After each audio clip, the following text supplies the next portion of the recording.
Good morning, good morning, good morning. Notice anything different? As always, let me know if you can see me properly and can hear me properly.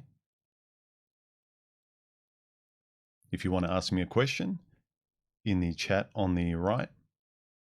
If you're watching this live, make sure you put a whole bunch of brightly colored emojis in front of your question, preferably like yellow, orange, red, something like that, because I'm viewing it on a dark background.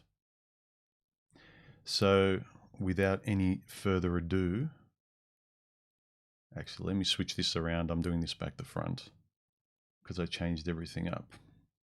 That's better. All right.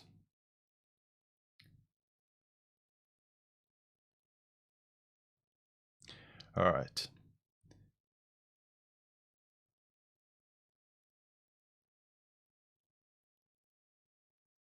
As you guys start getting your questions together, and also maybe kind of save your questions till a little bit later. I'm just going to read out a few comments now, so gather your thoughts and everything. And if you want to sort of shoot me a super chat, just save them for just a little while later until I get through some of these things here. All right.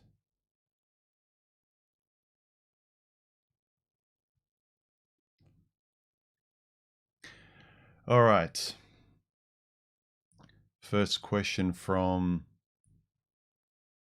a first comment under my video, Listen Man, Speak for Yourself, by that guy Pete, who you refused to invite to gatherings. He said, agreed, the space catches you up to speed on what the information is, but what you do after you've processed the emotions that come with digesting the information and you've accepted it, what you are going to do about it, that's where the journey really begins for many. Otherwise, you risk only watching reruns and doing nothing else to pass the time. The space is meant to be a support system, not a crutch. This is the video I was talking about, where it was like, speak as yourself.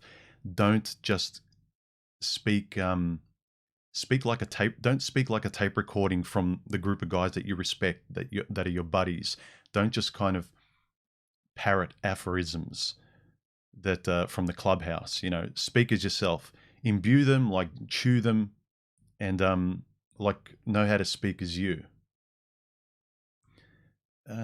That's where the journey really begins. Otherwise, you risk only watching reruns and doing nothing else but past time. So, because as you said, when you're in the moment, out there living experiences like dipping your toes into the waste waters of dating again, waste, Freudian slip, or making a big life decision like moving out of town or switching jobs, that's yours, nobody else's. You are very much on your own. All you can do is take what you've learned and apply it in a way that works for you. Yeah. So like that whole video for me was about, again, I'm repeating the same very important things that I think we need to keep in mind. You can't just kind of hear this information and say, yeah, I get it, that makes sense, move on. I'll just like file it away. This stuff needs to be at the forefront when it needs to be applied in situations in front of girls and jobs and decisions that could suck the life out of you.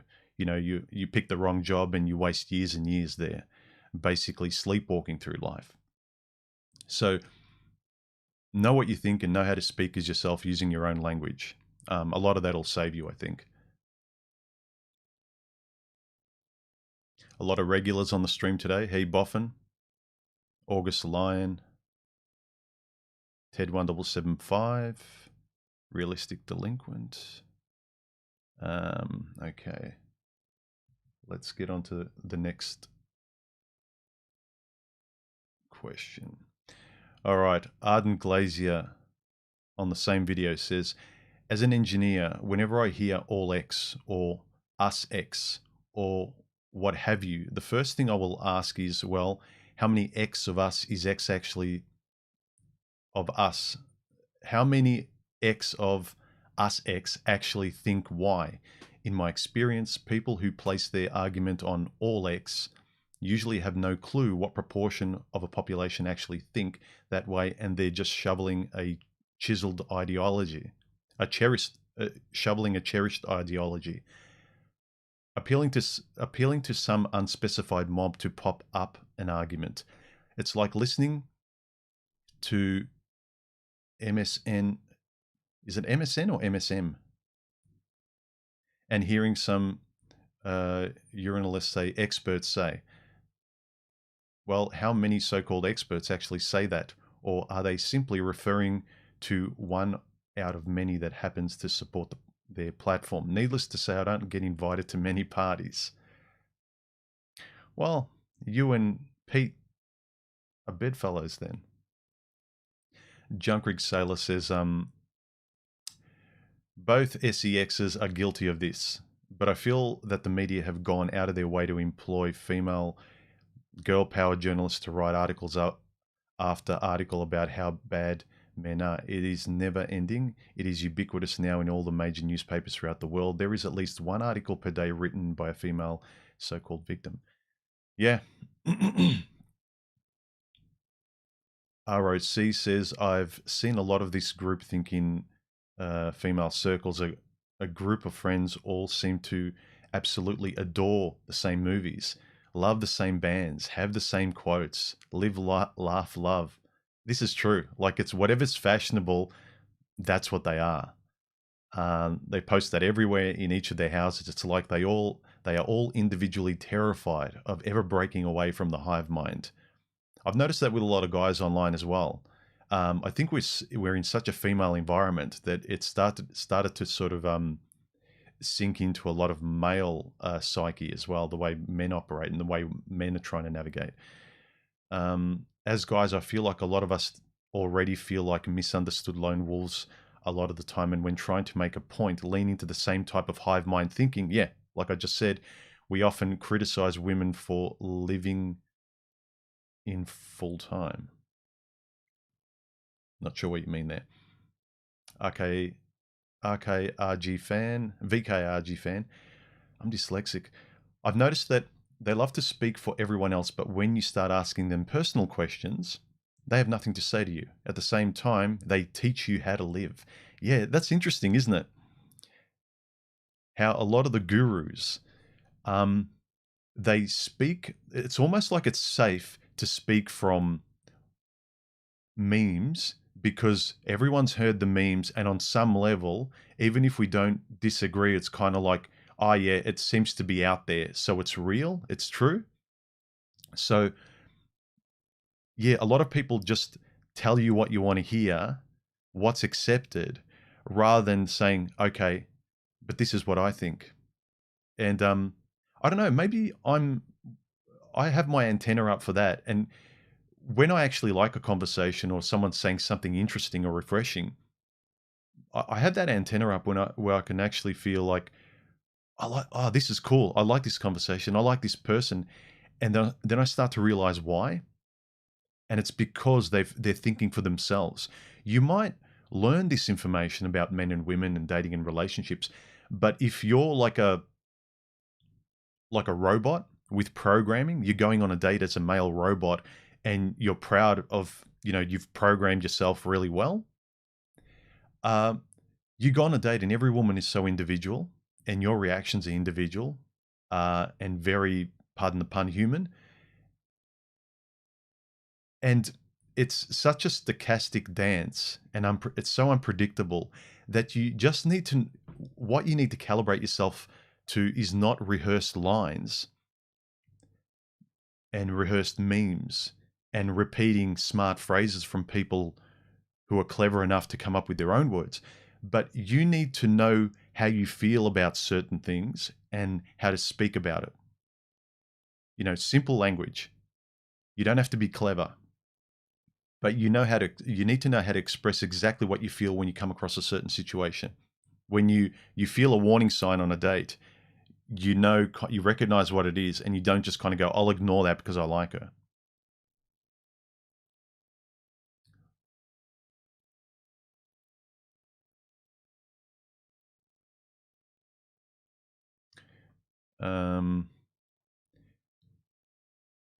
few more questions. Viton 8 says, incisive observations as always. What I noticed about myself is I all too easily fell for the trap of learning from experiences of others. It's wise in a way that you learn without personally failing, but I found out it's all too easy to fall into a circle jerk of narrow-minded views and experiences.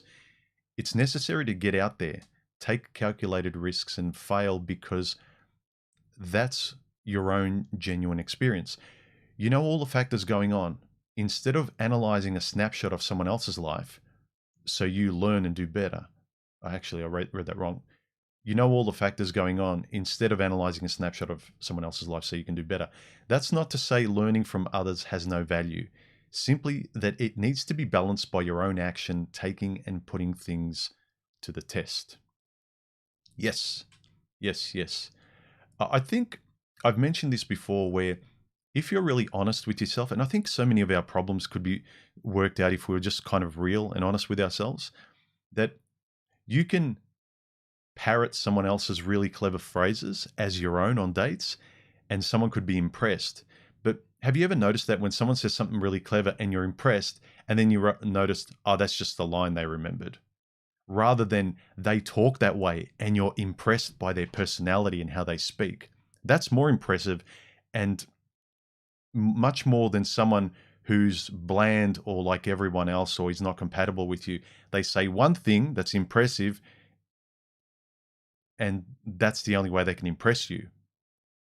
With fragments of other people's personalities that have been voiced. Do you know what I mean? It's kind of a poor substitute for developing a good personality and character and just having no fear of what you believe in and what you want to say. You kind of know what I mean? All right, next question.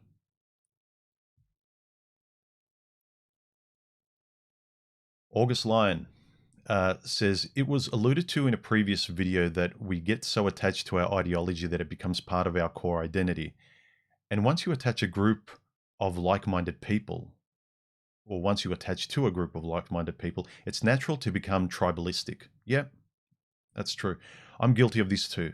Sometimes you have to get your head out of the clouds and take a look at the world around you.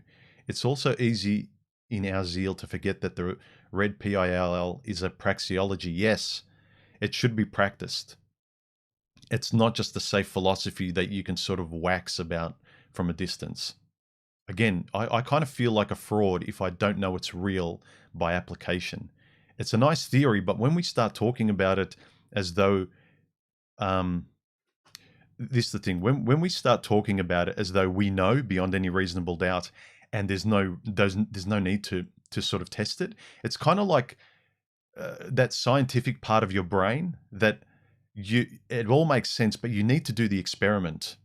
So it's, you know, the complete circle is tied up. Like this is the best theory we have, and I've practiced it, and I believe this because of not just theory, not just the media, not just what everyone is shoveling down my throat. I've experienced it. I've tried it. I've practiced it. I've seen it. Everything points to one direction of truth that I think is real. So I think that's an important thing. Your last and biggest filter of your empirical personal experience should be the biggest filter that you finally process if something's real and true and what makes sense to your life, because you're the one living your life. It's not a theory. Blah blah blah. MGTOW is the philosophy, and to truly go your own way sometimes means veering away from the tribal camaraderie and experience the world and women for yourself if you want to. Yeah, I agree. And I think that's I don't understand why guys get their back up. They forget what the acronym actually sounds. Have you spelt it out? Or to you, is it just those letters? Does it just mean the 4 letters to you without expanding what the actual acronym means?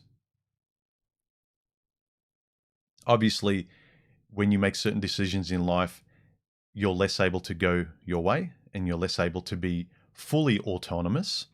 But then there comes the question of, well, if you pick the average woman blindly and if you believe they're all the same, yeah, you'll have absolutely almost zero chance, like very, very tiny. I'm talking less than 1%, like 0.5% of a chance going in blindly thinking all women are the same, all men are the same. You can't do anything about the choices you make and your ethics and values. Yeah, you're crazy. You're taking a massive risk. It's not a calculated risk. You're just kind of crossing your fingers and hoping for luck.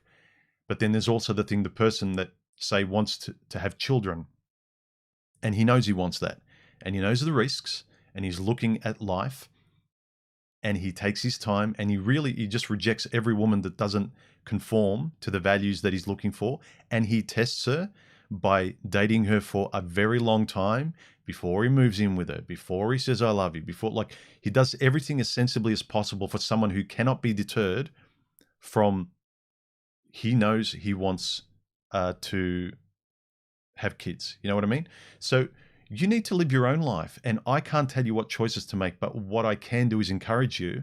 And I think all of us guys, because we're all, every guy out there is a version of me in some way or another, like is a younger version of me in some form or fashion. And I want to kind of help that younger version of me, and I want to help people live good lives. And because I want to live a good life, I think if we all live by the golden rule, like we don't just talk about this stuff, or we want to be treated well, but we laugh at other people being hurt or failing. You know, that's not a good way to be. It doesn't say a lot about your personality. Anyway, I'm getting off track. John S. says, there is a great deal of insecurity I've noticed in the last couple of generations. Words and phrases such as kinda, kind of like, used as a substitution for similar. We all used to be used as inclusive manipulations to infer solidarity of opinion. As a boomer growing up, these were seen as a sign of immaturity or low intellect. Another trend I've noticed is the use of the word so to begin a sentence. It's very prevalent in the Gen X forward. Watch the anecdotal portion of the TV game show Jeopardy! 99.9% of the contestants will do this. Sad to see the backbone and conviction disappearing from people's lives. Pardon me as I take a sip of my coffee. Is this considered rude? Let me know. Some people are actually, I've noticed two people say it's actually rude of me to sip coffee while I'm speaking. Look at me paying attention, not to sip with this hand, but to sip with this hand so I don't block my face. What do you think of this angle and this color profile? I like this color profile, actually. This is a Fuji color profile called Eterna. And you guys who are camera geeks will know what this one is. But there are a couple of different Eternas. There were two I found, and this one was very different to the other one, and I like this one a lot more.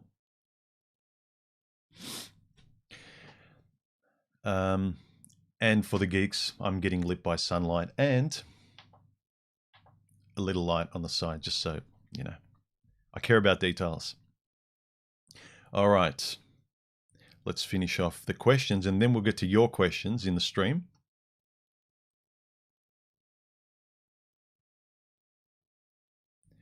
Okay, Quaz left an essay.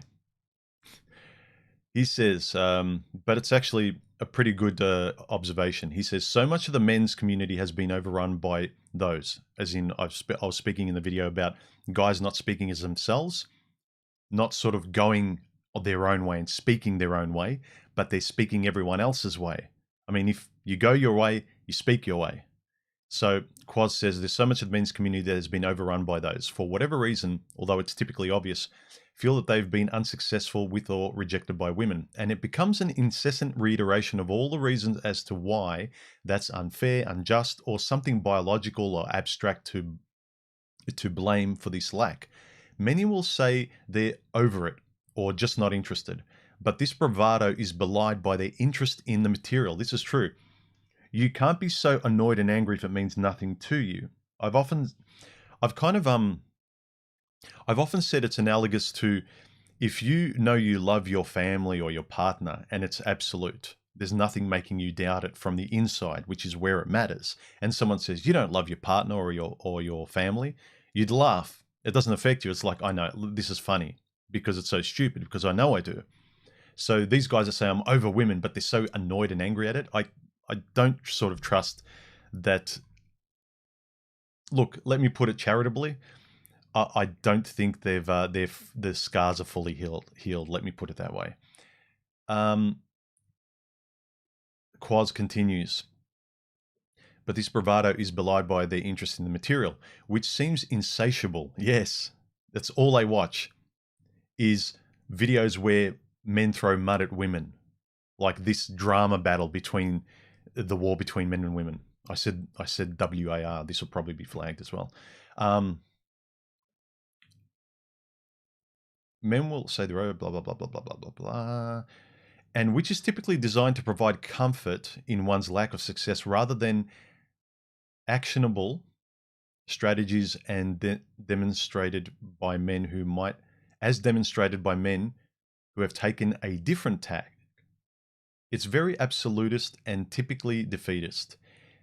There's simply no reason to have interest in anybody who is pontificating about anything that can't be done or isn't worth it or some such if one has an interest in success. Yes, I've noticed this with myself. Like, people will call me naive, but no one's going to tell me that I can't do what I want to do. And if I can actually see I can turn the dials and I can try and succeed. If the odds are demonstrably against me, then of course not. But it's like like 9 out of 10 businesses fail, right? Let's look at this as a metaphor, guys. 9 out of 10 businesses fail. But if you're a real business-minded person, and I hate to use the word entrepreneur because these days it's kind of like the connotations, like I don't even like saying the word. But say you are an entrepreneur, nothing can stop you, and you know you've got the mind for it. You've got the will, the drive, the work ethic, and you're obsessed about it, where other people kind of raise their eyebrow and go, all right, you do you, man. You seem to sort of love that above all else. If 9 out of 10 businesses fail, I'm not going to tell that kind of person that, like, well, man, if a business is going to succeed, you're the kind of guy to do it. And I would say it's the same way with men and women. But the success rate and failure rate with women is less, so it's to your advantage if you're going to be sensible. Yes, up to 80% of women filed for divorce. Yes, 50% of marriages end in divorce. Yes, most women are like this.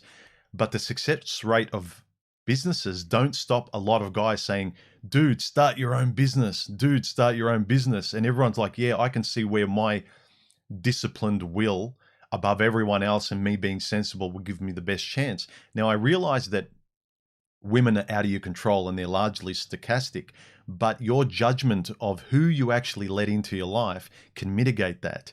In the same way, you don't call everyone your best friend. You don't trust everyone with the keys to your home. It's just amazing to me that men will accept, choose, sleep with, have children with women with zero standard. I mean zero, other than I have companionship or she's hot. Whereas they're very discerning with their best friend, who they call their best friend, who they call as lifelong friends that they can trust, who that they let sleep under their roof, who, do you know what I mean? It's ridiculous. The standards that are so different, yet your standards for a committed partner should be above everybody else. Even your family. Like, you don't spend as much time with your family. They're not in your day-to-day life every day. In a certain context, like, your standards should be like pushing for the most idyllic for your romantic partner, not the lowest. And that for me is just, it's on you. Again, there's certain things that it's not like if they were acting and you didn't see it coming, that's fine. But also, that's also mitigated if you take your time in getting to the point where you make the decision if you want to have kids, you want to get married, you want to move in with them, you want to be committed, you want to have a committed, whatever you want to do. You make the decision 100%. So you know at the end of the day, I did everything I could do, and I wasn't pressured into this. And she didn't say, if you don't do this, I'm leaving. She was like a breath of fresh air, never pressured you, never busted your balls. And you wanted to do it. Even if it's romantic, it was your decision. And at that moment, you felt proud of doing it. So then you can look back and say, look, it's you did it because you wanted to do it, not because, yeah, I was an idiot, she kept nagging me and I gave in. You know, I caught feelings and I couldn't help but just say yes to everything she wanted, and I couldn't say my own yeses. I couldn't say no because, you know, when you're in love, this is what women do. It's like, no, that's on you. So anyway, back to Quaz's comment.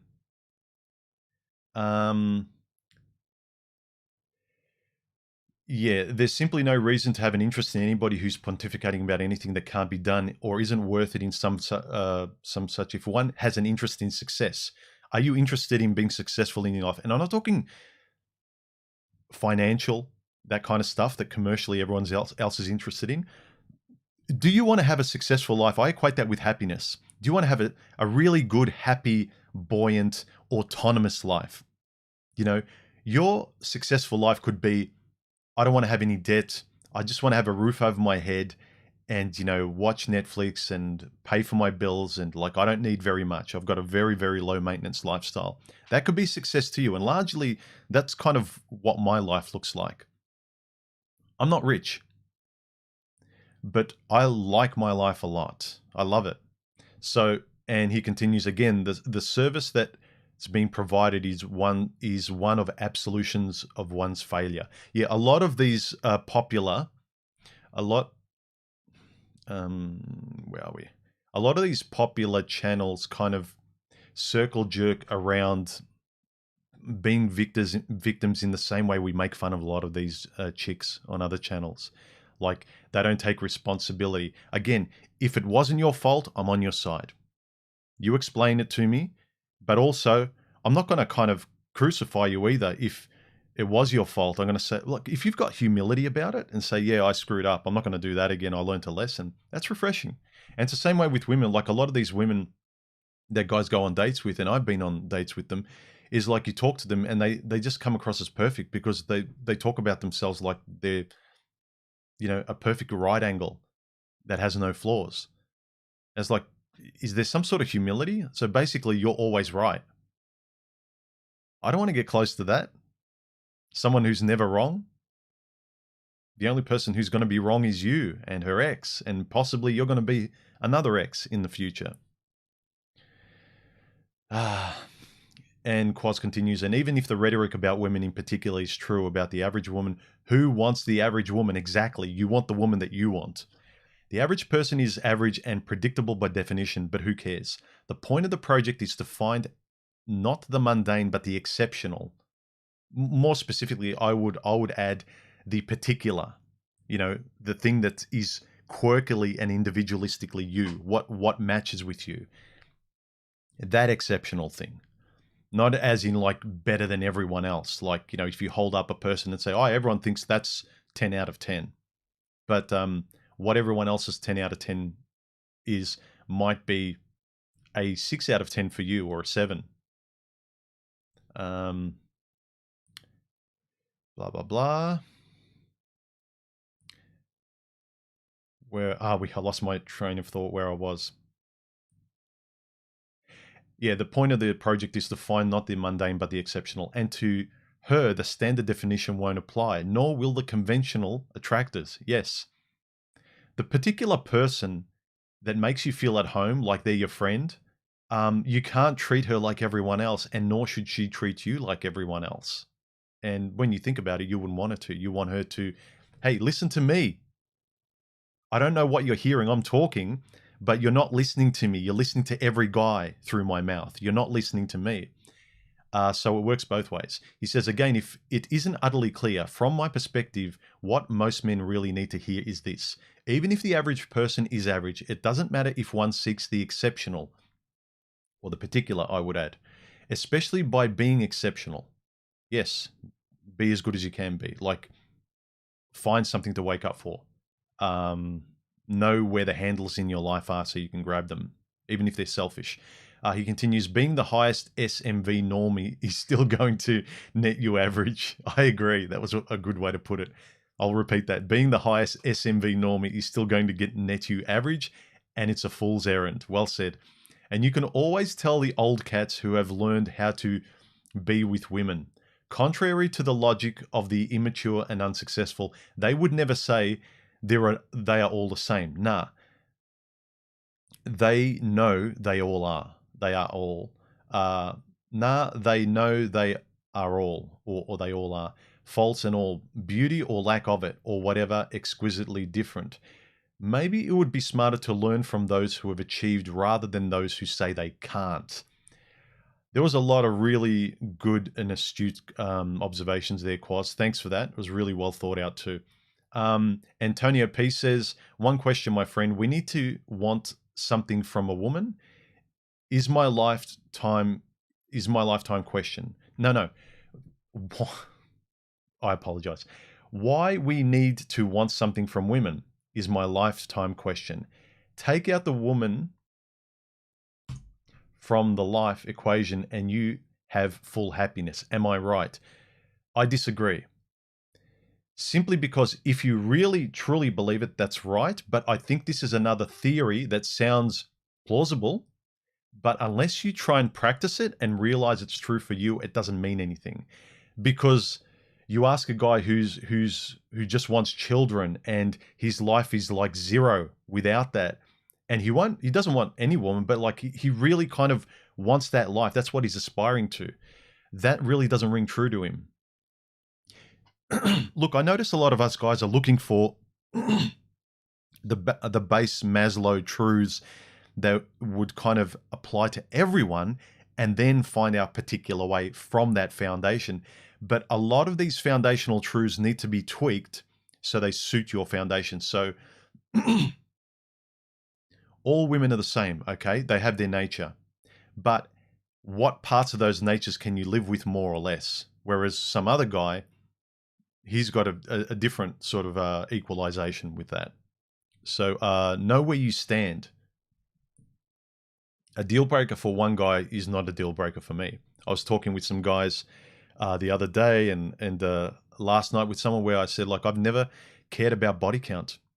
And I know, like, I'm the exception. Like, I don't care. And I don't know if it's because I've never been reproductively motivated. I've never wanted children, never do, never will. And maybe that's cauterized me not caring, but I'm also philosophically fair.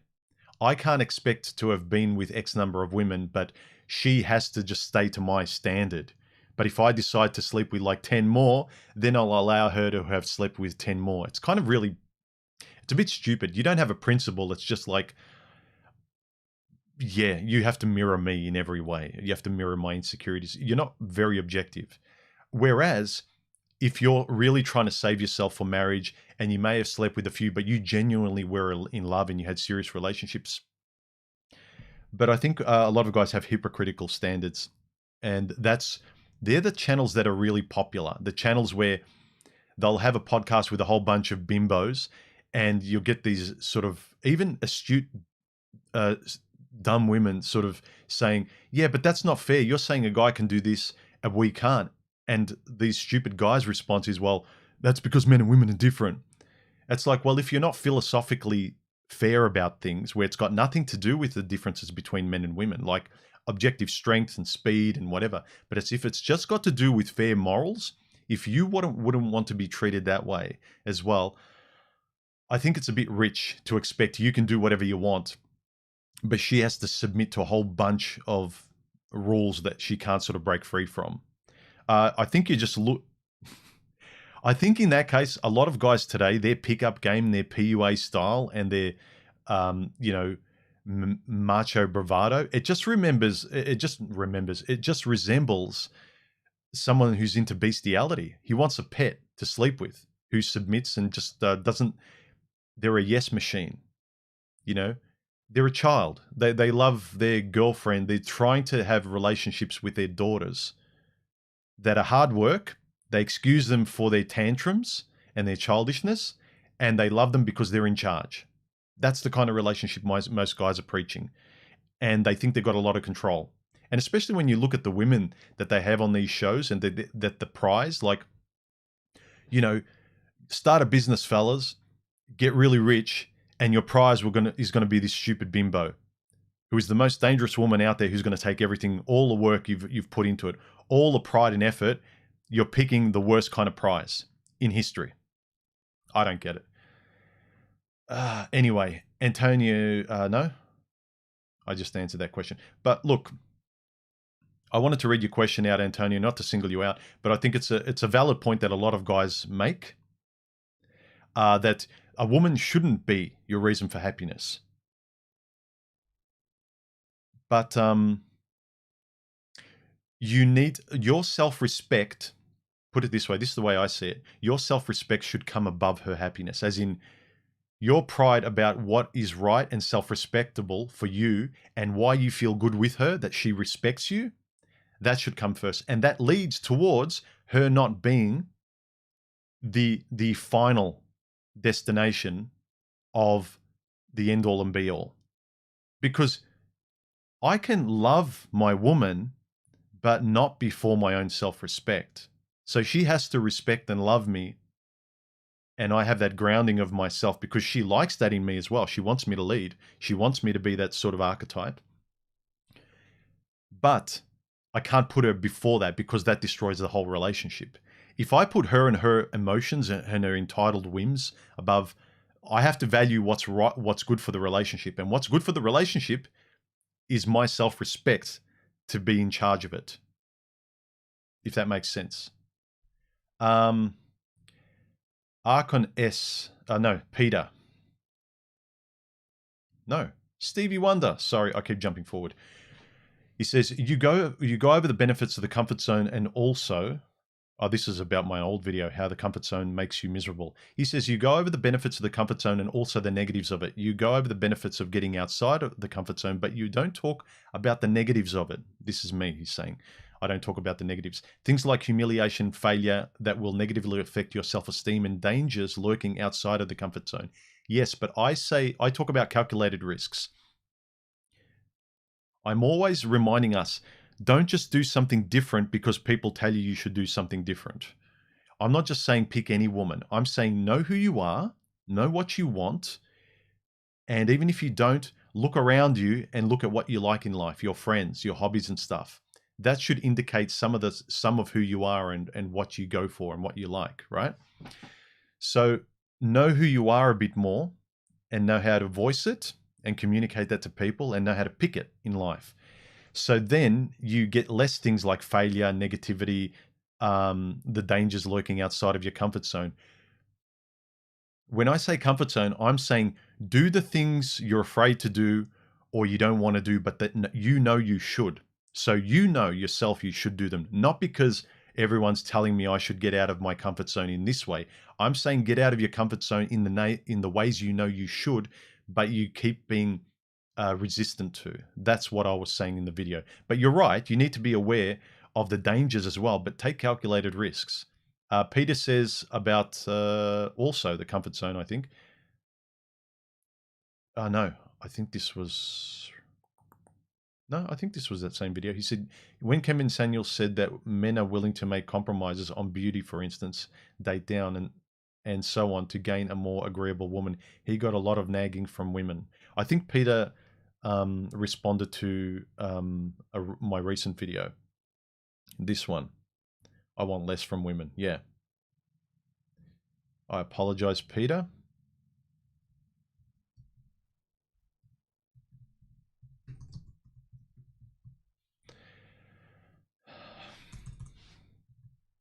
I saw that. Anchor S says the vast majority out there want to be loved. They're not lovable. I think that also was from this. I think it was from the video of when you want to say I love you to a woman but you can't. Yeah, I think that's what that video was under, not this one. So Jennifer J says about my older video, 6 qualities to look for in a woman, among others. She says, do you think a woman with such great characteristics is looking for a man? Such traits result in fulfillment. If you're fulfilled in such a way, you tend to not need a man or a woman. A catch-22 of a situation. There has to be a need or a lack of something that drives us to seek out relationships, right? Yes, but you will keep repeating the same mistakes where you're not happy with yourself and you're looking for someone else to fill up an empty space. This is what a lot of people do when they don't know who they are. They don't know what matches with them and what's compatible. When you kind of come full circle and you're comfortable with that, you're comfortable with being on your own. Yes, you found fulfillment on your own. Then all of a sudden, less people are attractive to you. I mean, genuinely attractive to you when you come full circle in kind of letting go the BS and knowing the very few people that can actually pass in through that door of what's compatible with you. So yeah, you need to be happy with yourself. You need to be fulfilled, but also then the kind of people you can honestly, practically, functionally, in a healthier way have relationships with are going to complement your own fulfilling life, if you know what I mean. So I don't think that's necessarily true. I think unless you kind of come to the point where you've stopped dating for a while, you've had enough of it, and you spent enough time on your own, and I'm talking years, and you like your life on your own, then you'll start to see you might actually, if you start dating again or you come across somebody, you will start. You've spent so long in a healthier place that you don't accept the old women anymore, or old men in your case. I don't want to assume, Jennifer, you might swing towards your own gender. I'm not sure. What says, by all means, marry. If you get a good wife, you'll be happy. If you get a bad one, you'll become a philosopher. By Socrates. This human dude is now a philosopher, and so are all the gents in the comments section, including me. Oh God. I got this humor for once. It's always hard sometimes to get sarcasm and humor just from text, because I'm a person that takes everything I read literally, which has been my fault in the past with women because I believe what they say. I'm a literal person. So I don't always see the nuance of deadpan humor, which is why it helps when I'm face-to-face, which is why I like actual conversations and face-to-face interaction. But I know look, there's a lot of merit in what Socrates was quoted for. If you get a good wife, you're happy. If you get a bad one, you become a philosopher. With my last long-term relationship, I was this literally. I was frustrated and philosophically trying to work my way out and make sense of things. And you look at my videos, more than 2.5 years ago, I was in a bad place with an incompatible person, and I couldn't speak to her about any of this. We never communicated. And I started my channel because there was no one else to talk to. But also, you need to be able to speak to a compatible person. So there's that side too. But I understand from where Socrates was speaking. A good wife or a girlfriend these days, whatever, will make your life easier, and you're not going to be philosophically frustrated and trying to work things out in your head all the time because you can't speak and you don't understand each other. You become a philosopher in your own head or out there with other men, as it was at the time. I think men talk to each other exclusively, and they barely said, they just kind of said mundane things like hello, goodbye, nice weather, just idle chit chat with their lives, because they men's and women's life was so separate. But there's also quotes later on, because don't forget, the time of Socrates was a long time ago. But even 100 or so years ago, you had writers, and I remember one. I can't remember. Was it Michael de Montaigne? He said, I'm paraphrasing, but he said of the relationships, of the marriages, and I would sort of put good relationships or good lovers, compatible people in that way, like solid, committed people who love each other. He said, of the good marriages, they resemble friendship rather than a romantic love, something like that. And I think that's really true. And that speaks to what I've been speaking to in terms of look at someone who resembles a friend. Do they have friend qualities?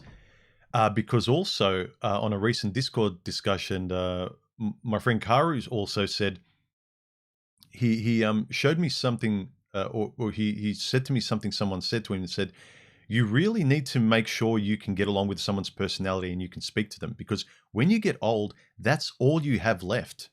For a massive portion in the last half of your life, increasingly and very quickly, all you have is your personality and the ability to enjoy just hanging out with each other. And it doesn't mean you need to philosophically talk like Socrates, but you just need to enjoy hanging out with each other. And I know that most people just can't stare at paint dry. You need to talk as well. You need to be able to maybe not talk to the depth where, I can only talk that deep if I write it down on paper or I make a video. But I can talk on a surface human chit-chat level. I should be able to talk that way with the person I love. And I refuse to hide such a big part of my life that I value. I want to be able to talk to the person I love like that, and at least that they care, even if they can't understand to the depth that I would maybe prefer them to, but they can't. But if they try, that makes a big difference. So yeah, I keep preaching personality and friendship in a romantic partner, because if you don't have that, you're just kind of living on borrowed time. And it's just like today, the way people date, it's like that time is like really short. And I think you're wasting your time.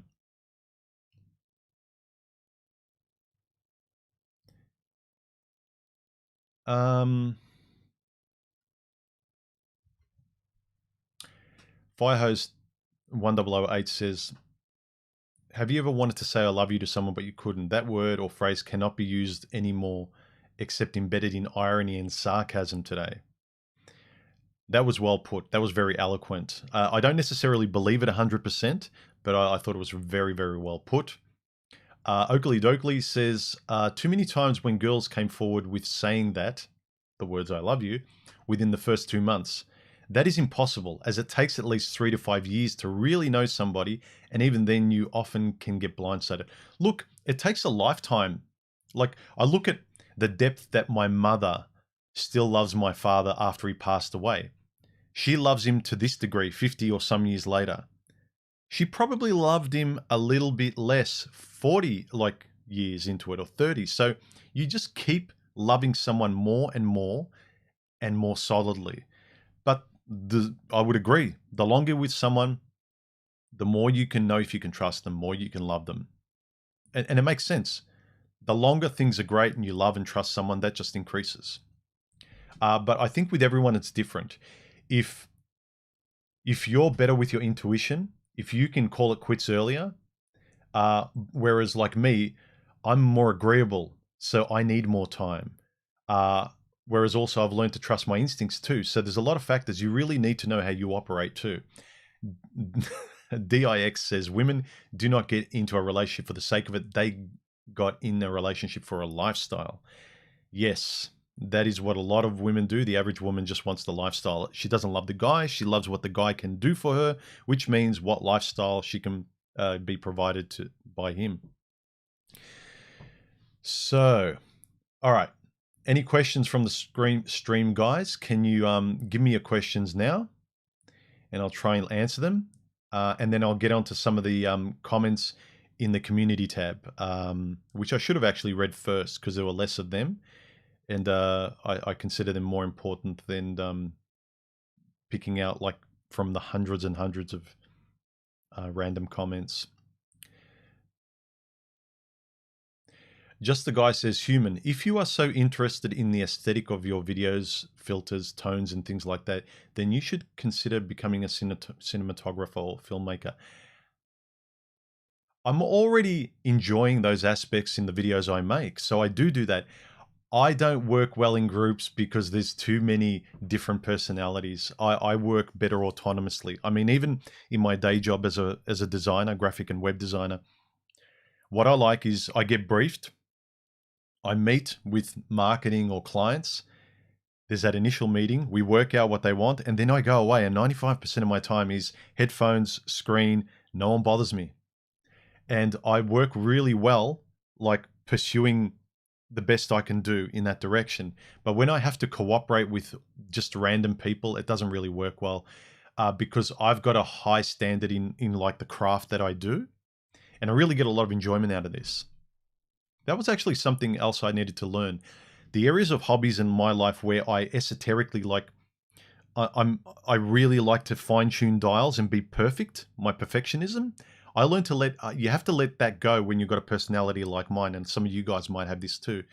When it comes to people, you have to let go of perfectionism with people.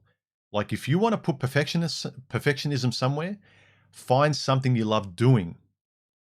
But with people, let go, because you ruin your relationships. You push people away with your perfectionism. Let go of being right. Let go of being perfect. Be right and perfect in the stuff you do, like the stuff I tinker with, like these videos, and trying to get this to look and sound right, and tinkering with this stuff, trying to work out what I want to say, and the stuff you create. Be perfect at that. But how you relate to people, have a loose grip. Be use the golden rule and be fair, because if you're too much of a perfectionist with people, then you're a hypocrite if you don't allow them to be perfect on you. And most perfectionists don't like that, because no, I'm allowed to be a perfectionist towards you, but you're not allowed to cast it on me. So you need to let it go, because if you're being philosophically fair, you need to allow people to have their say, be the way they are, accommodate them, but you know the difference between being a doormat and being used, as opposed to, being fair and reasonable.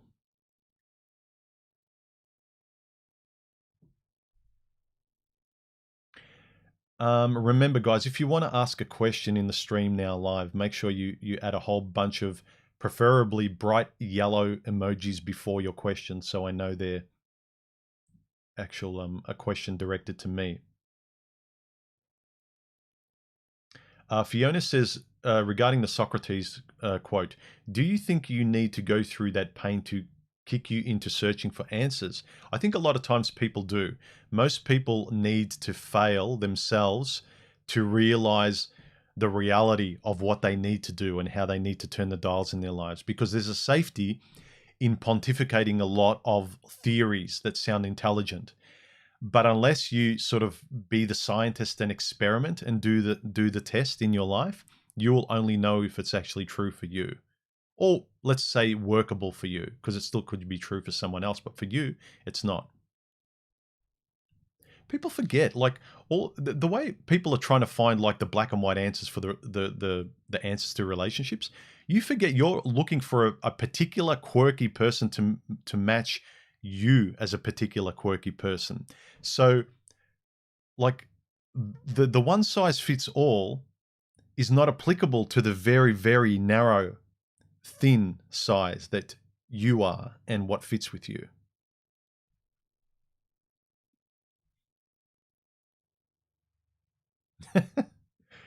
Sometimes I feel like watching Human is an interactive online class. I hope I don't come across as dogmatic. I hope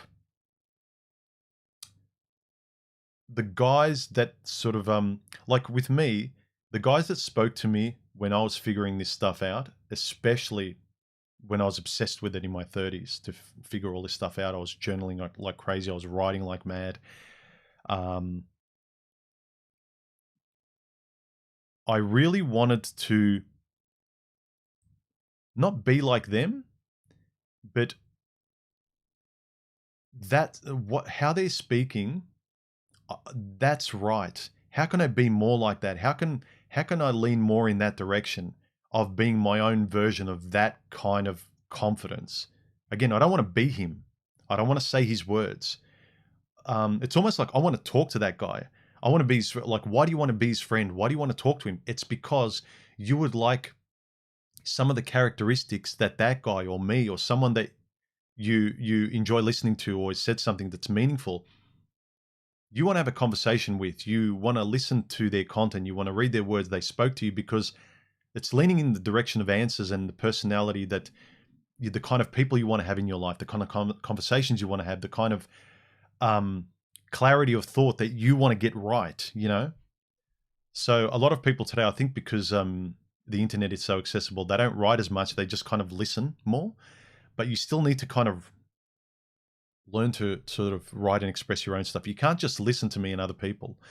You listen, process, and at least talk about it with other people. Try and find other people to talk about. Start a YouTube channel, you know, like I did. If you've got no one else to talk to, like do something and like have that will to sort of say, I'll be damned if I don't find a way out of my problems. I'm sick of going on this hamster wheel merry-go-round of all these frustrated spurgs, of which I am one. Like, dig your way out.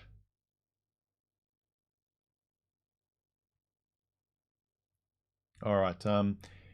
Guys, any last questions? Like, shoot them to me in the stream with brightly colored emojis, or shoot me a super chat if you like. I'll see that definitely.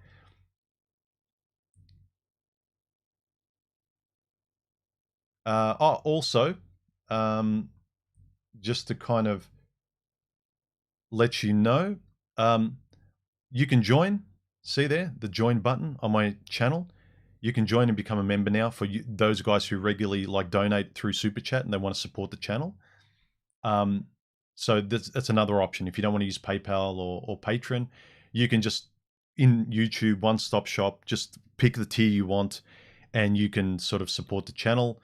And the good thing about it is that your name actually gets a little member icon next to it automatically. So any comment under videos or any comment here on the stream that you leave, I see it, you're highlighted, and I'll see and answer your comment or question straight away. So that's an added benefit and a way to kind of support the channel if you don't want to leave YouTube, and it's really pretty simple.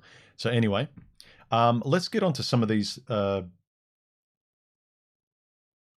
put up a few polls on the last couple of videos. So have you ever wanted to say I love you to someone but couldn't?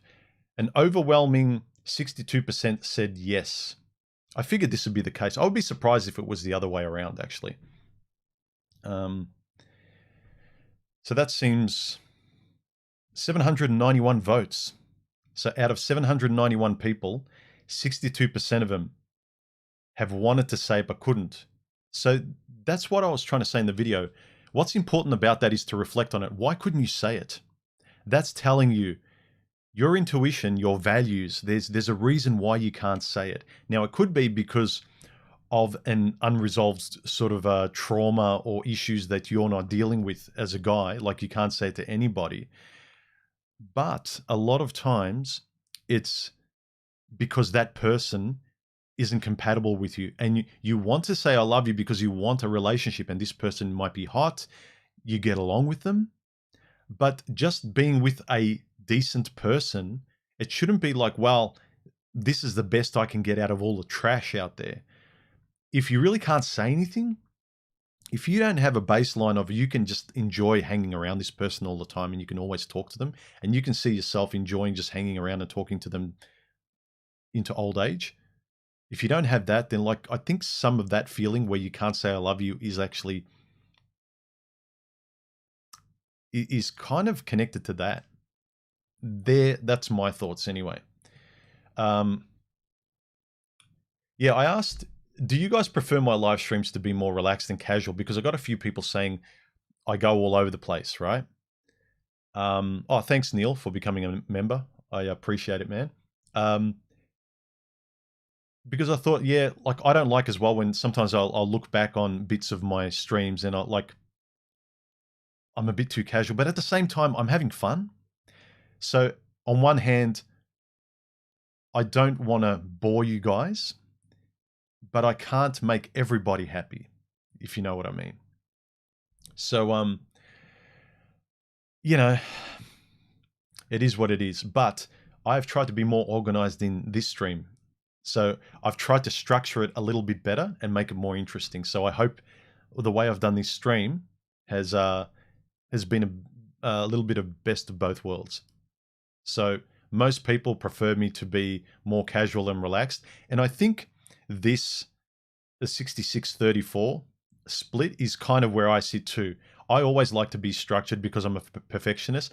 But the reason why I actually started to do my streams in the first place was to get over why I resisted doing streams. Like I like watching some streams, and I would like to do that, and it fits well into my very personal style of content about sort of talking about these issues. And I knew it would fit, and I want to do it, but my perfectionism said like, no, it's too unpredictable. I've got no control. But I knew at the same time it's what I needed to do, and I wanted to do it, and I hated that I was resisting doing what I wanted to do. And that's the example of what I was saying before. Getting out of your comfort zone is doing what you should do, but you don't want to do. You're lazy or you're fearful of it, but you really wish you weren't. You want to have the courage to do it. So that's what I'm talking about. Let me see. Daniel, thank you very much for being a member. His question, see, I can see Daniel's comment straight away. He gets highlighted. I wonder if I can actually, yeah, actually, I'm going to experiment. I'm not going to try it out here because it might screw up, but I can actually, like, I'll pop out your comments and read them. I shouldn't. Come on, let's get out of my comfort zone and let's see if I can actually do this. No, I shouldn't. I'm going to screw it up.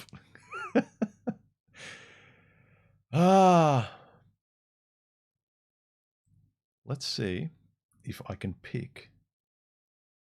No, I can't, because I have to pick the right one. Anyway, Daniel's comment, member comment, is, have you read or heard about 3% Man? No, I haven't. Daniel, let me tell me, what is it? What's 3% Man? Neil, thanks for becoming a member as well. I appreciate it. So yeah, to you guys who sort of want to say thanks, and you drop me a donation every now and then, and if you'd like to just sort of set and forget it, you can just click on the join button here and just join. So anyway, I don't want to belabor that point. Anyway, comments.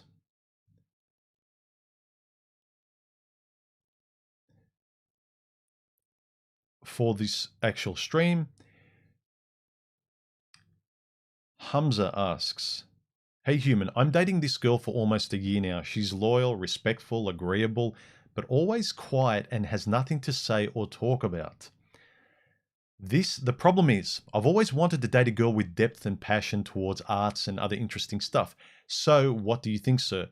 To be honest, I don't want to lose her because she's a good girl, and I'm afraid if I go for the type of girls that I like, and I won't find one. I don't find one good and nice like her. It's happened to me before, actually. Thanks in advance. So this is interesting. You've learned your lesson. You recognize what a good girl is. And so this is an example of girls probably, there's a few girls that probably go through this too. They get a lot of guys to pick from. We don't. So this decision is much more critical for a guy who doesn't get the opportunities that girls might, right? You recognize she's got great qualities, but she's not into arts and kind of like your interests. Is she good? Can you talk with her a lot, or do you get bored with her? This is what I mean about like knowing, are you just looking for grass is greener? Do you want perfection? Or have you seen a lot and you're being realistic? Like, if she's not into your hobbies like you wanted to be into them, for me, that's not such a big deal, but for you, it might be. And everyone has deal breakers that are different. But why I wanted to sort of read your comment, Hamza, is that I like the way you're actually being reflective over it. Guys and girls should be sort of doing this. Guys do it because we kind of know how hard it is, and you recognize good when you've got it, but also you need to let go of what's okay, because the critical stuff you need is not there with them. So I like the fact that you're thinking about it. And I can't tell you what to do, but all I would say is really spend more time with her maybe, because it doesn't look like you want to let her go. You need to sort of over time find out how important it gets that she needs to be into your passions the way you want it to be. But that's a really great crossroads. And I think women, because they're so spoilt for options when they're younger, they don't even admit this to themselves when they get older and when they're past the wall and they're scratching their heads pretending that they don't know why. They've got a lot of cats around them instead of men. Christian says, was wondering what your thoughts were on Alan Watts. I know you mentioned him in one of your older videos, and I wanted to know what you think about his philosophy. I like him. He's really, really good. One of my favorite quotes of his is about sort of, and this is one thing that helped me. I mentioned before about, about before, one big lesson I learned between my perfectionism in my own little world, in my own solipsistic bubble, where I love being the master of my domain and, you know, I'm the ruler of my world in my creative stuff where I get my head down and I'm in my own head. And I realized there was a discrepancy. I can't take that to people. One quote from Alan Watts, and he's a very astute and smart guy. He's got a lot of shortcomings, I know. But just like Nietzsche died alone talking to pigeons. I get it. But there were a lot of things that he said that you can't argue with. He was brilliant. A lot of his sayings like really hit the mark and were as perfect as you could say that point about that subject. Similarly with Alan Watts, you can't throw the baby out with the bathwater. This is what annoys me with a lot of guys. It's like someone, like a guy who's married might be telling you some really great truth, and then you go, well, he's married, so he's wrong. I'm not listening to him. It's like, who cares who said it? Is the thing wrong in it? We care too much about the aesthetic. Like, and I think it's a derivative of like being around a woman's world too much. We focus on how something appears and not the substance of what is communicated. Anyway, Alan Watts. One of my favorite sayings that helped me let go of perfectionism with people is I knew I had a problem with perfectionism and control because I like a lot of control in my life. With people, I worked that out with one of Alan Watts's quotes. And his quote was something like this. I'm paraphrasing, but he said, if you want to have control, let go of it, and then you have it. And it was a brilliant way, something like that. It was like, to get control, you let go of all control, and then you automatically have it. It's you trying to hold on to control that makes you kind of have all these problems with the outside world and everything you can't control. You can barely control your own thoughts. So in a similar way, when I learned to let go of everything I was trying to control, even the voice in my head that was resisting me and talking badly to me and not sympathetically and helping me do the wrong things instead of the right ones, letting go of control gave me control. It's counterintuitive, but it works. And that's kind of the brilliant type of what's the word, like the sort of lexical or philosophical acrobatics that Alan Watts is really good at. It's sort of counterintuitive, but it's so poetic that it makes sense. It's the piece that actually works. Like all your logic and your STEM-based reasoning doesn't work, but this kind of, you know, chuffing philosopher was really onto something with this or that. So I really like him. I would encourage people to, again, like everyone, don't be an acolyte, but read widely from people. You know, I like people from the Stoics to, you know, transgressive thinkers like Jim Goad to Palahniuk to to Bukowski, and then to sort of who I consider a philosopher, Dostoevsky. So read widely and cherry pick and then make your own. But Alan Watts is great. Raphael, thank you very much for becoming a member. I really appreciate it.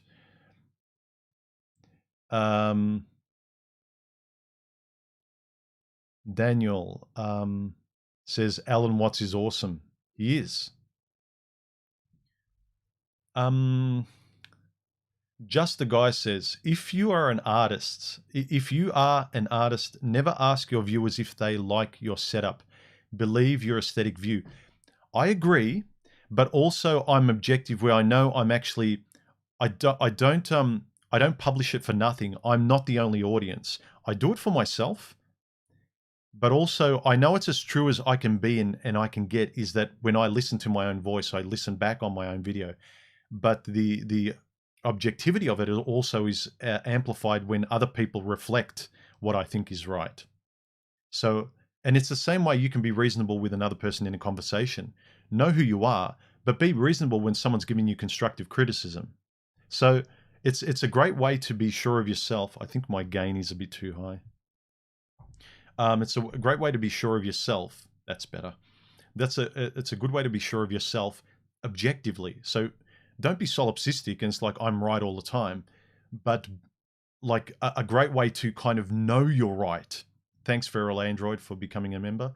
A great way to become right, not just subjectively, but objectively, is to have your particular way of creating confirmed. Like if people tell me, oh, change your color, change your camera, I don't like this, I don't like that. And that's really a subjective choice. It's not an objective, it's not constructive criticism. They're not forcing me. They're saying, I think this, I can take it or leave it. That's part of knowing who you are. In the same way, when you go on a date, just because she wants to give you the criticism of, you should date me, you should do this for me as a man, you should know what works for you. Like, you know, from an artistic point, you should know what your art is. And so if a woman's forcing her art on you and trying to change you as an artist, you should know what kind of artist you are. So I know what kind of artist I am when I make my videos. So I recognize what's constructive criticism and what speaks to me. Do you know what I mean? And so I use that antenna the same with women, the same when I'm talking to someone in conversation, the same way when I'm creating stuff and looking back on it and trying to get better. I'm moving forward in the direction where I think fits me and who I am and where I'm sort of moving forward to. Sorry, I got off on a wild tangent there, but yeah. But I agree. As an artist, you do what you want, but also you're commenting on the world, you're having a conversation with the world, because as an artist, you can do it for yourself. But then there's the argument, why do you publish it? Just keep it in your notebooks and don't show anyone. The reason I publish it is to have a conversation, and I have to make it legible for you guys in a somewhat objective way. I can't just speak in a language that's not English. I can't sort of just give you something that you can't make sense of. It needs to be coherent in a way. And some of the aesthetics, there is, like, for instance, like I could say, well, I don't care, I like the picture like this, but then there is an objective range where this is better. You know what I mean? Or a certain color is better than another. Now, for instance, okay, this is an example. Like I like this picture profile, but I could pick another one, which I think is good too. And you might like the other one and say, no, go back to the other one. But I will say, no, I like this one. I think this one's good, right? So I'll stay on this one. Or this one. I like this one. So it's sort of, but then I really love this one. And it's the same with the woman. It's like, no, you could do better, human. It's like, nah, I love this woman. You got to, like, know what you love. That might be the topic for a video. The confidence and proudness of knowing what or who you love, that goes a long way. Again, constructive, objective criticism is one thing, but let's leave this picture profile. All right.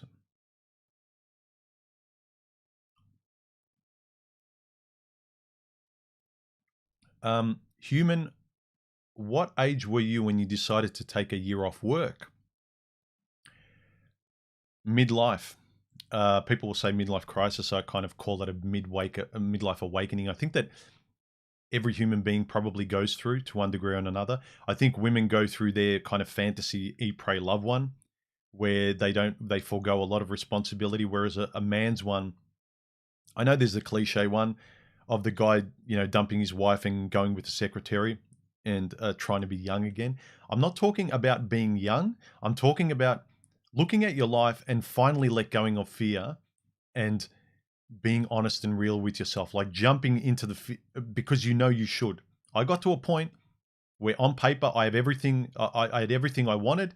People would look at everything I had, and I should love my life, but I didn't.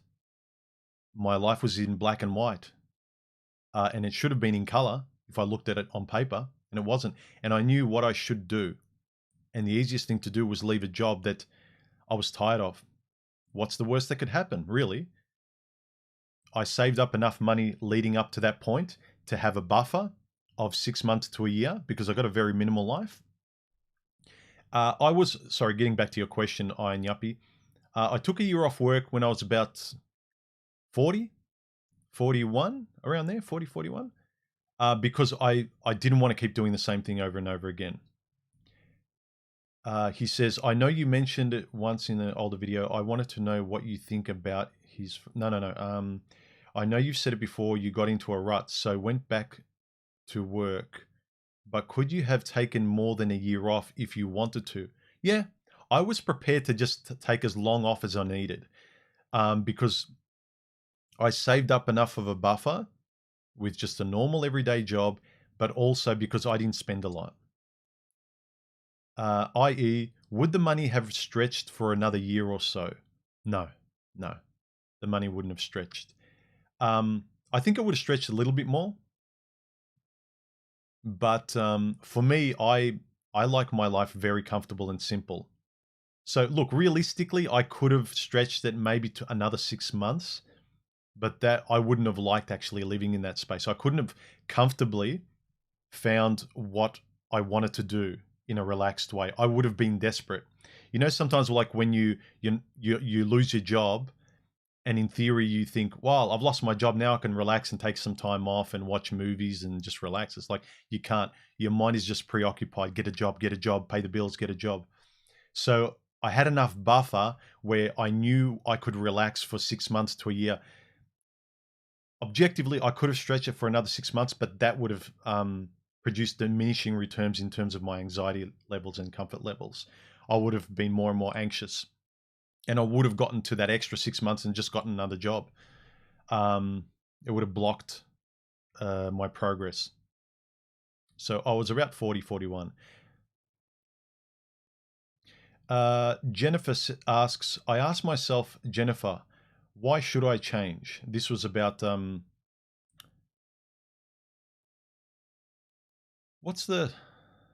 forgot, what's the title of this stream? What do you want from her? Okay.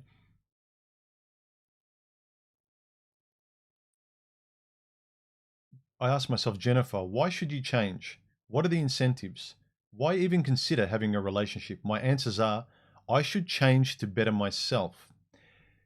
Yes, yourself first, relationship later. But the problem is a lot of people know that they want that, and so they pretend that they're working on themselves. But really, what they want is a relationship. That's at the forefront. But you're trying to fool yourself. I think it's the heart of a lot of guys when they try and teach game and say, you got to not want the woman. You got to not want what you want. So you got to really not want it. And then later on, you can actually you can actually try and tackle it without hormones pulling your strings. So yes, I'd agree. Better yourself first. So, any final questions, guys?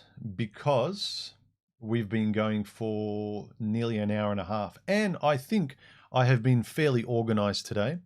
And I think this light over here, this one, has done a really good job at balancing the unpredictable light out there.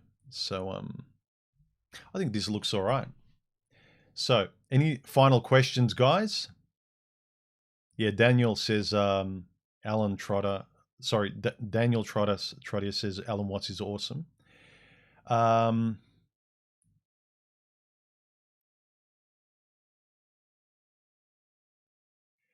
Yeah, Neil says, you just gave me a laugh when you were talking about letting go of control and you didn't want to take the chance of trying something new. Yeah, like I realized that in myself. This is the thing. No, come on, let's do it. But I know there's a very big chance this will screw up. Like I had to set all this up a lot. So I tried doing it, but it actually wouldn't go to the other tab. And it'd mean pausing and like what you guys would see would be all over the place while I would try to work it out. And I don't know if I could get back to this, and I don't want to waste your time. But yeah, I realized that too. I was talking about letting go of control and I didn't want to try.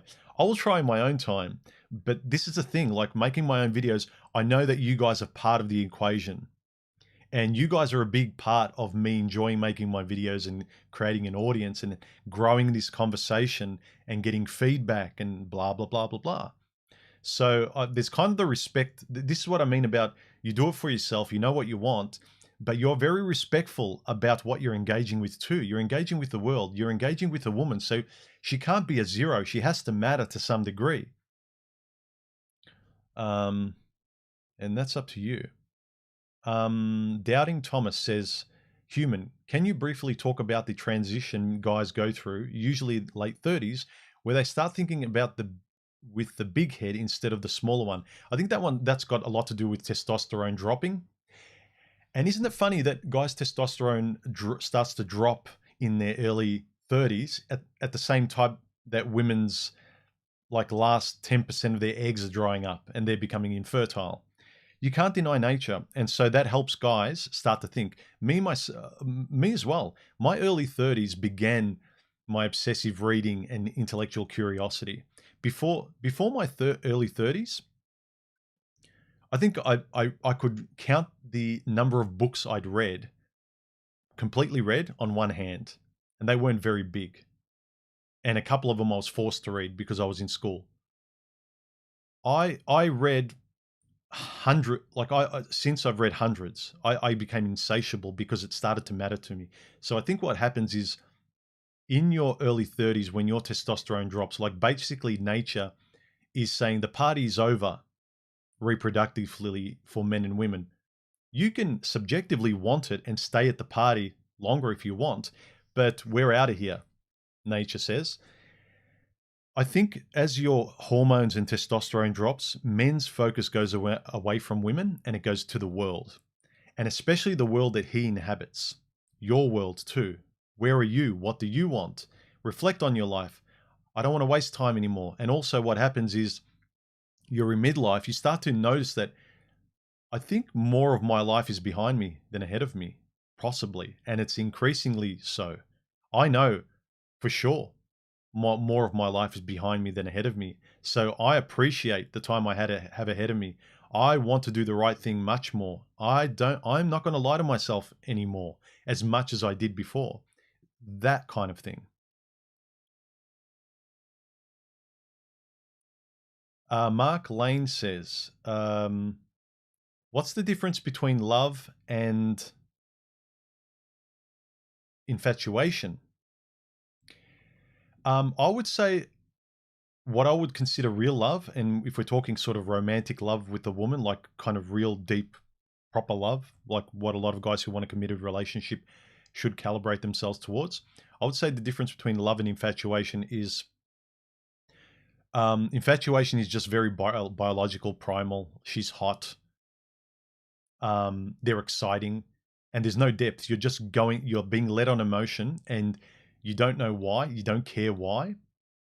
And you're just staying in a place that feels good. You're enjoying being drunk in an easy way. Love is more you know why you feel that way. I've said it before. I agree with Stefan Molyneux to an extent. He says love is the involuntary response to virtue. But I would say with guys today, because it's very dangerous out there, it should be love is the voluntary response to virtue. You should know why you love somebody. You should know. Actually, this picture profile is really good when the sun's not in my face. I like this. Anyway, so yeah, real love should be your voluntary response to virtue, i.e., know why you love someone, which means you know how to love, who loves you and how, what you need, what you don't need, what you tolerate, what you don't care a lot about. Doesn't matter what guys say. Like for me, I said, a large body count isn't a big deal to me, but for most guys it is. But if you're operating, no, a large body count must mean something to me because the guys say it does. If you want a family, if like there's a lot of stuff that the statistics show, if you're just going in blindly as every guy and you're just trying to find any girl and you're crossing your fingers, adhere to those stats. If you want to do it blindly and you're not intellectually curious, fine. But you need to know how you love and why you love if you want to love. Infatuation is just biology as far as I'm concerned. Aesthetics, hot, I get along, surface. There's no longevity or depth there. I hope that answers the question.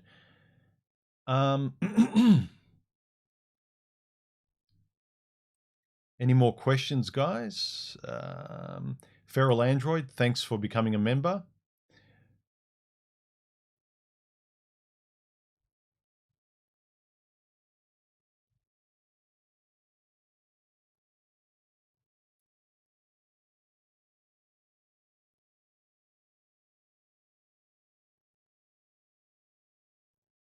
Okay. As always, guys, if you want to become a member now, you can just click the join button here for those of you guys who have come late. Join at any tier you want, and then you don't need to constantly like give me a super chat. If you want to give me a one-off, that's fine. But if you want to just sort of support in a minimal amount or however much you want, you can set it and forget it. Just join. And most of it actually goes to me. I was surprised to find. Usually a lot of these things where you try and support a creator, like about 50% or something goes to the platform.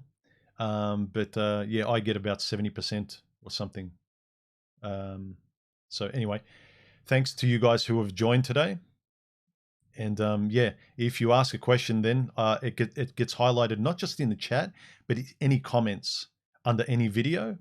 And also, I post member only posts in the community section here. I'll let you know of upcoming videos. I'll brainstorm and ask you guys questions like these surveys, but sort of more just for you guys to have more of a conversation with the guys that are actually, I'm assuming because you join and support me, you're more reasonable and you want to have a more mature conversation. Whereas the Spurgs that just leave combative comments, they just want to act smart, like do drive-by comments in my comment section. They're not really going to support me. And so I'd much rather sort of spend time brainstorming with you and talking with you in the comment section. So you'll get community posts. I see every one of your comments in live streams and in under every video. So, and it's a way to kind of set and forget and support me, and that's it. Anyway, back to the stream. I'm sure there's going to be a lot of guys who kind of say, look at Human, he's e-begging. I'm not begging. This is the other thing with me. Like, I see it as guys who just want to say, hey, Human, I want to buy you a beer. Like, that video really helped me. I really like what you're doing. It's kind of like a guy's not even able to say yes to a guy buying him a beer. And I think this is a lot of the problem that a lot of us never could be grateful for anything with women.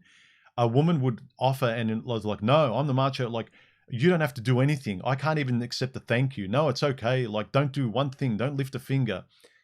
And if you can't even accept someone saying thank you, I think that's kind of a problem where like you do everything and you can't be grateful. Like if you've done something nice for someone, you can't even accept a thank you. A guy can't even buy you a beer. So yeah, thank you. Anyway, guys, any last questions before we wrap up? Because we've been going for nearly an hour and a half, and I don't want to go for too much longer. I don't think streams that go for about 2 hours, people can put them on in the background, but I think between 1 and 1.5 hours are probably the sweet spot. So any final questions, and let's wrap this up. Prince Revolver says, Human, do you think having a nonchalant attitude can be a con in relationships? I've had girlfriends and women in general tell me I'm too nonchalant as I'm a robot. I think a lot of women find it sort of mysterious and interesting sometimes. And And I know a lot of times I found it interesting when I found a woman sort of quiet and like basically she's not a loud bimbo, ergo she must be intelligent and level-headed and moral. And it's like, no, you're reading a lot into it. Just because she's not the worst of the worst doesn't mean she's the best of the best. She just could be very shrewd and being passive and reading you. She just could be like a predator looking at her prey very silently before she has you.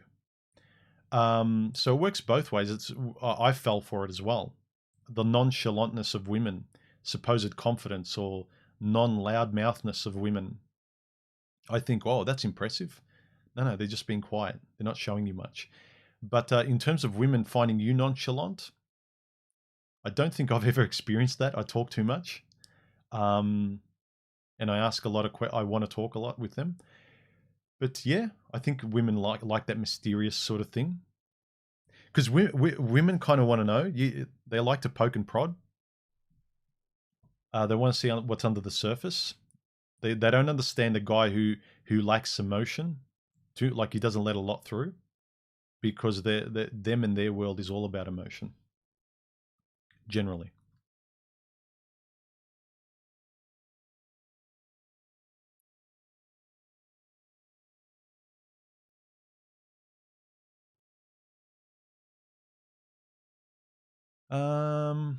Okay, questions. Just the guy says, the ultimate form of respect you can pay to your views is offer what you believe is your best, not actually try to please them. I agree. Look, I agree. Like I was saying, there's a level of respect because I know I'm actually, I want to provide something. Like it's all how I want to do it.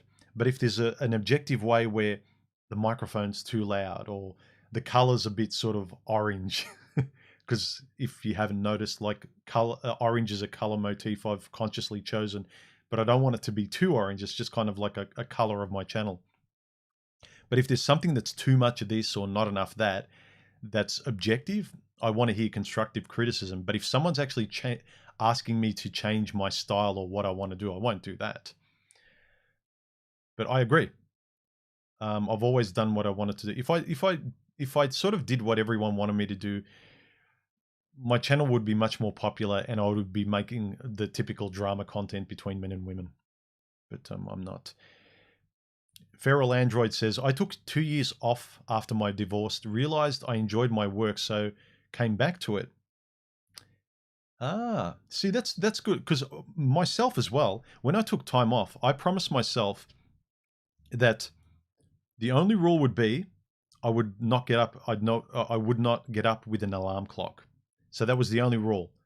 That's the only rule I gave myself. I wiped everything clean. I went completely minimal in terms of my headspace. Like I'm wiping everything off the table. The only rule is I don't get up with an alarm clock, and I only start putting things back in my life that fit. And that also was with everything. That was with creativity, cameras, drawing. I've drawn since I was in grade 2. And that's something that I know is me. And I was prepared to say, even that's not coming back unless it fits who I am now. And I slowly put things back. And when I tried drawing again, I was still in as much love with it as I'd always been. Like drawing is part of me, creative, and there's other creative things, but there were some things that were just a crutch. I was holding on to them from the past. So one example was pizza.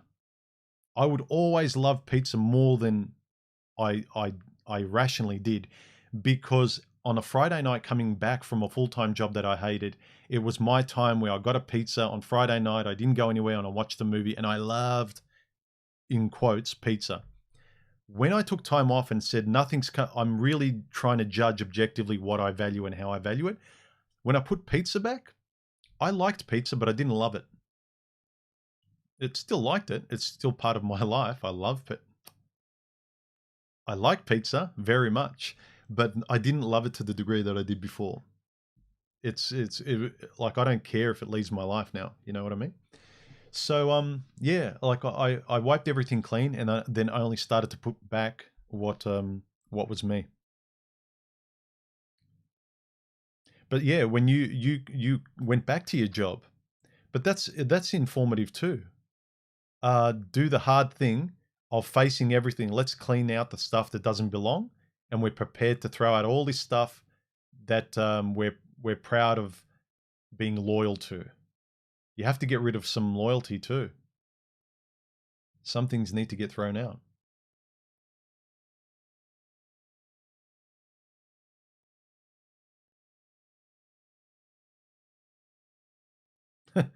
Ruben says there was a movie that follows Eat, Pray, Love. It's called The Wall. Vero says hit the like button before leaving, guys. Yeah. If you enjoy my videos, hit like, subscribe. If you have a microphone, join a bunch of us on Discord. Links in my about section and under this video, I think, as well. If you know how to use Discord and you have a microphone and you know how to use push to talk. And why is this so bright?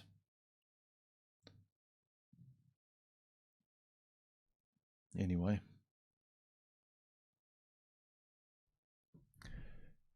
Now it looks like I'm filming this at night.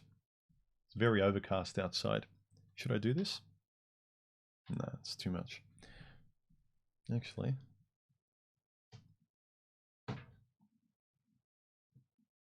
There we go. Ever the cinematographer. Feral Android said, yep, midlife, I hit all my financial goals. I had to reevaluate my goals.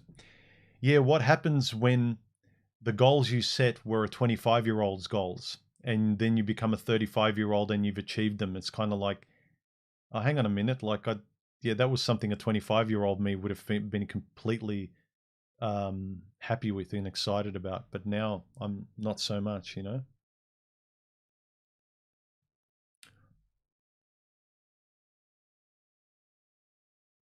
Mr. Highway says, YouTube never notifies me anymore. Yeah, YouTube does that. If you don't engage with the person's channel by likes and clicks or comments or something, they see you as a passive thing. They want you engaging for some reason. I know. I'd love it if you could just set and forget. But they want you clicking and looking and obsessed.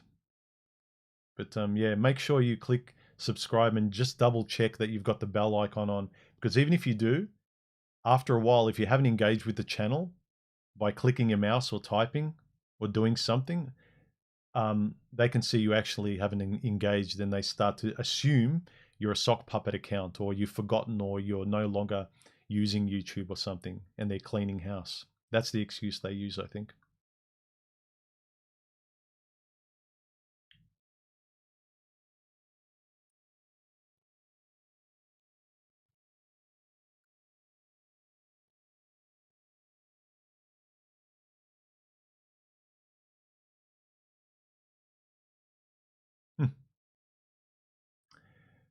Feral Android says, I would rather subscribe to my favorite creators than Netflix. Yeah, I find myself watching YouTube much more than Netflix. I've been saying it for a few weeks now.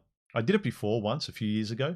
I got rid of Netflix because you sort of, you're paying for nothing. You really need a break because it's the same old thing. You take like 4 to 6 months off and then you resubscribe again. Then you kind of watch all this new stuff with fresh eyes, and a lot of it's kind of not that good. But YouTube's actually much more interesting because you can sort of watch what you want more. Although it's getting less and less. Is it just me, or do you guys find that YouTube is actually getting a little bit better post-COVID? I found it's actually better than during and pre. I said the C word. Oh no. Feral says it's just an internet term now, like smooth brain or ape. What is? Oh, the PILL.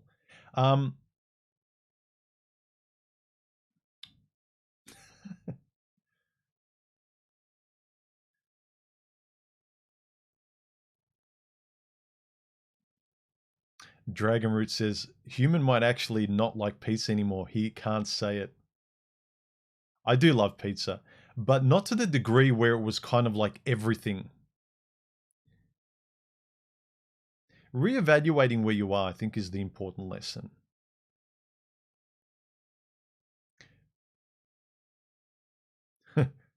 Feral says real alphas don't eat pizza.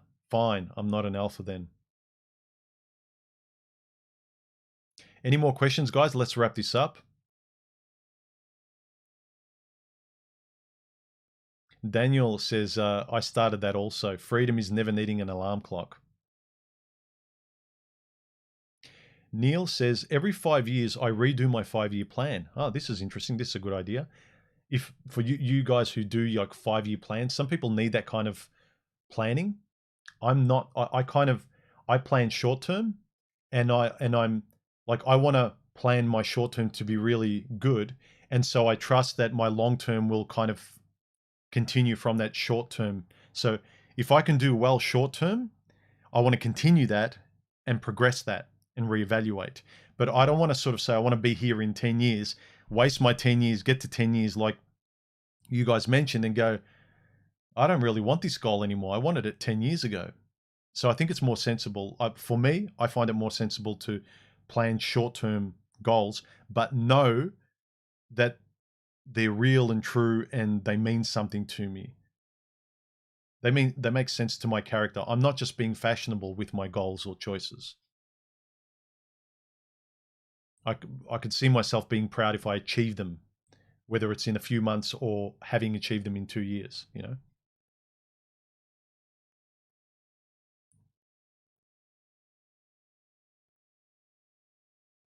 But that's a really good thing. Reevaluate your long-term goals.